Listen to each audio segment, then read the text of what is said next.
ಇಂಧನ ದರ ಏರಿಕೆಗೆ ಟ್ರಾವೆಲ್ಸ್ ಅಸೋಸಿಯೇಷನ್ ಅಸಮಾಧಾನವನ್ನ ಹೊರಹಾಕಿದೆ. ಇಂಧನ ದರ ಏರಿಕೆಯಿಂದ ಸರಕು ಸಾಗಣೆ, ಕ್ಯಾಬ್, ಬಸ್ ಮೇಲೆ ನೇರ ಪರಿಣಾಮ ಬೀರುತ್ತೆ. ಸಾರಿಗೆ ಉದ್ಯಮ ಹಾಗೂ ಸಾಮಾನ್ಯ ಜನರ ಮೇಲೆ ಭಾರಿ ಹೊರೆಯಾಗುತ್ತೆ. ಕೃಷಿ ಹಾಗೂ ದಿನನಿತ್ಯದ ವಸ್ತುಗಳ ಬೆಲೆ ಮೇಲೂ ಕೂಡ ಇದು ನೇರ ಪರಿಣಾಮವನ್ನ ಬೀರುತ್ತೆ. ರಾಜ್ಯ ಸರ್ಕಾರದ ಇಂಧನ ಮೇಲಿನ ತೆರಿಗೆ ಮರುಪರಿಶೀಲಿಸಬೇಕು. ಸರ್ಕಾರ ಅನಗತ್ಯ ವೆಚ್ಚಗಳನ್ನ ಕಡಿತಗೊಳಿಸಿ ಹೊರೆಯನ್ನ ತಗ್ಗಿಸಬೇಕು. ಜನರ ಮೇಲಿನ ಆರ್ಥಿಕ ಹೊರೆ ತಗ್ಗಿಸುವತ್ತ ಕ್ರಮ ಕೈಗೊಳ್ಳಬೇಕು ಅಂತ ಟ್ರಾವೆಲ್ಸ್ ಅಸೋಸಿಯೇಷನ್ ಆಗ್ರಹಿಸಿದೆ.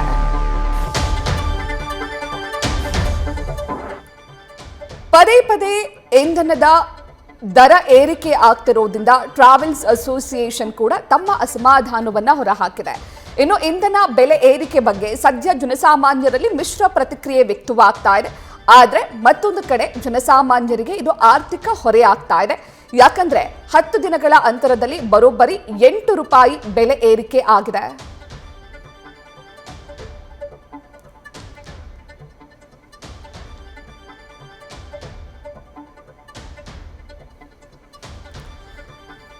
ಇನ್ನು ಇಂಧನ ಬೆಲೆ ಏರಿಕೆ ಬಗ್ಗೆ ಜನಸಾಮಾನ್ಯರು ಹಾಗೂ ವಾಹನ ಸವಾರರು ಏನ್ ಹೇಳ್ತಾರೆ ಅನ್ನೋದ್ರ ಬಗ್ಗೆ ನಮ್ಮ ಪ್ರತಿನಿಧಿ ಚಂದನ ಒಂದು ಪ್ರತ್ಯಕ್ಷ ವರದಿಯನ್ನು ನೀಡಿದ್ದಾರೆ. ಬನ್ನಿ ನೋಡೋಣ.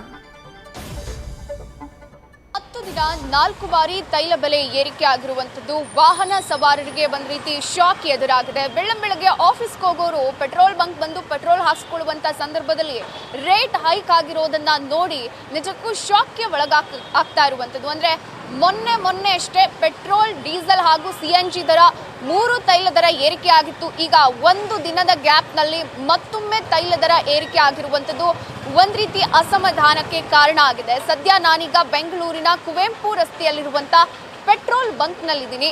ಒಂದ್ ರೀತಿಯಲ್ಲಿ ಜನರಲ್ಲಿ ಆತಂಕ ಕ್ರಿಯೇಟ್ ಆಗಿದೆ. ಮೊದಲ ಬಾರಿ ಅಂದ್ರೆ ಮೇ 15ಕ್ಕೆ ಪೆಟ್ರೋಲ್ ದರ ಏರಿಕೆ ಆದಾಗ ಒಂದ್ ರೀತಿ ನಿರೀಕ್ಷೆ ಇಟ್ಕೊಂಡಿದ್ವಿ. ಯಾಕಂದ್ರೆ ಮೋದಿ ಅವರು ತೈಲವನ್ನ ಮಿತವಾಗಿ ಬಳಸಿ ಅನ್ನುವಂತ ಹೇಳಿಕೆಯನ್ನ ಕೊಟ್ಟ ನಂತರ ತೈಲ ದರ ಏರಿಕೆ ಆಗುತ್ತೆ ಅನ್ನುವಂತ ನಿರೀಕ್ಷೆ ಇಟ್ಕೊಂಡಿದ್ವಿ. ಆದ್ರೆ ಮೇ 15ಕ್ಕೆ ಏರಿಕೆ ಆಯಿತು, ಮೇ 19ಕ್ಕೆ ಏರಿಕೆ ಆಯಿತು, ಪುನಃ ಮೊನ್ನೆ ಅಂದ್ರೆ ಮೇ 24ಕ್ಕೆ ದರ ಏರಿಕೆ ಆಯಿತು. ಆದ್ರೆ ಈಗ 4ನೇ ಬಾರಿ ಜಸ್ಟ್ 10 ದಿನಗಳಲ್ಲಿ 4ನೇ ಬಾರಿ ದರ ಏರಿಕೆ ಆಗಿರುವಂಥದ್ದು ನಿಜಕ್ಕೂ ಒಂದ್ ರೀತಿ ಶಾಕ್ಗೆ ಎದುರಾಗಿರುವಂಥದ್ದು. ಅಂದ್ರೆ ನಾವು ನಿರೀಕ್ಷೆ ಮಾಡಿರ್ಲಿಲ್ಲ ಪದೇ ಪದೇ ದರ ಏರಿಕೆ ಆಗತ್ತೆ ಅಂತ. ಮುಂದಿನ ದಿನಗಳಲ್ಲಿ ಮತ್ತೆ ದರ ಏರಿಕೆ ಆದ್ರೂ ಆಶ್ಚರ್ಯ ಪಡಬೇಕಾಗಿಲ್ಲ ಅನ್ನುವಂತ ಮನಸ್ಥಿತಿಗೆ ಜನ ಬಂದಿರುವಂಥದ್ದು.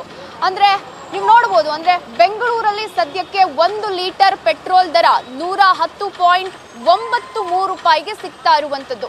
ಅಂದ್ರೆ ಒಂದ್ ರೀತಿ ಇದು ನಿರೀಕ್ಷೆ ಇಲ್ಲದೆ ಇರುವಂಥದ್ದು.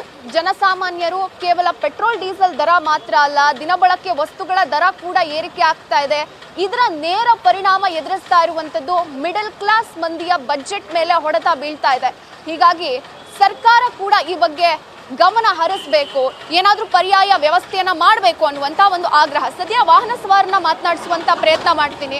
ಮ್ಯಾಮ್, ಜಸ್ಟ್ 10 ದಿನದಲ್ಲಿ 4 ಬಾರಿ ಪೆಟ್ರೋಲ್, ಡೀಸೆಲ್ ದರ ಏರಿಕೆ ಆಗಿದೆ, ಏನು ಹೇಳ್ತೀರಾ? ಸಾಮಾನ್ಯ ಜನಕ್ಕೆಲ್ಲ ಕಷ್ಟ ಆಗುತ್ತೆ, ಆಮೇಲೆ ಪ್ರಾಬ್ಲಮ್ ಆಗುತ್ತೆ. ಆದಷ್ಟು ಸರ್ಕಾರ ಇದನ್ನ ಸ್ವಲ್ಪ ಸರಿಪಡಿಸಿ. ಮೋದಿ ಹೇಳಿಕೆ ಆದ್ಮೇಲೆ ನಿರೀಕ್ಷೆ ಮಾಡಿದ್ರಾ ಪೆಟ್ರೋಲ್, ಡೀಸೆಲ್ ದರ? ಇಲ್ಲ ಹಾಗೆಲ್ಲ ಏನು.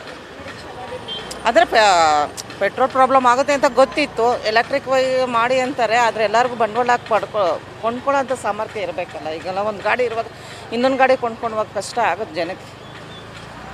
ಇದು ಜನಸಾಮಾನ್ಯರು ಹೇಳ್ತಾ ಇರುವಂತ ಮಾತು. ಅಂದ್ರೆ ನಮ್ಮ ಹತ್ರ ಇವಾಗ ಪೆಟ್ರೋಲ್ ಗಾಡಿ ಇದೆ, ಆದ್ರೆ ಆಲ್ ಆಫ್ ಎ ಸಡನ್ ನಾವು ಎಲೆಕ್ಟ್ರಿಕ್ ವೆಹಿಕಲ್ ಗಾಡಿಯನ್ನ ಕೊಂಡ್ಕೊಳ್ಳೋದಕ್ಕಾಗೋದಿಲ್ಲ, ಅಷ್ಟು ಬಂಡವಾಳ ಹಾಕೋದಕ್ಕಾಗೋದಿಲ್ಲ. ಯಾಕಂದ್ರೆ EMI ಗಾಡಿಗಳನ್ನ ತಗೊಂಡಿರ್ತೀವಿ, ಪೆಟ್ರೋಲ್ ದರ ಕೂಡ ಜಾಸ್ತಿ ಮಾಡಿಬಿಟ್ರೆ ನಾವು ಬದುಕೋ ಕಷ್ಟ ಆಗ್ಬಿಡುತ್ತೆ ಅನ್ನುವಂತ ಮಾತನ್ನ ಹೇಳ್ತಾ ಇರುವಂತದ್ದು.